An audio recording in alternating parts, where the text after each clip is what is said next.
Elon, what kind of crazy dream would persuade you to think of trying to take on the auto industry and build an all-electric car? Well, it goes back to when I was in university. I thought about what are the problems that are most likely to affect the future of the world, or future of humanity.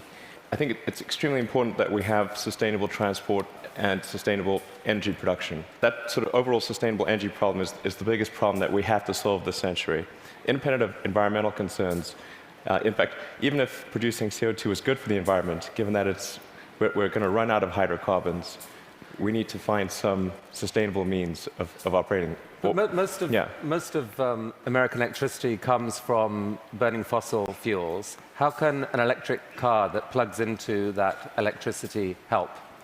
Right.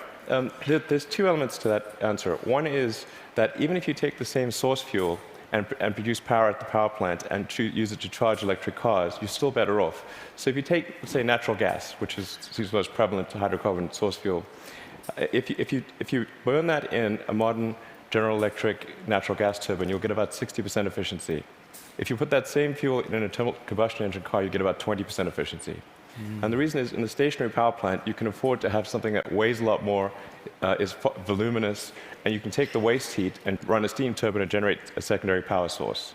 So, in effect, even if you take in transmission losses into account and everything, even using the same source fuel, you're at least twice as better off charging an electric car than burning it at the power plant. That scale delivers efficiency. Yes, it does. And then the other point is we have to have sustainable means of power generation anyway, electricity generation. So given that we have to solve sustainable electricity generation, then it makes sense for us to have electric cars as the mode of transport.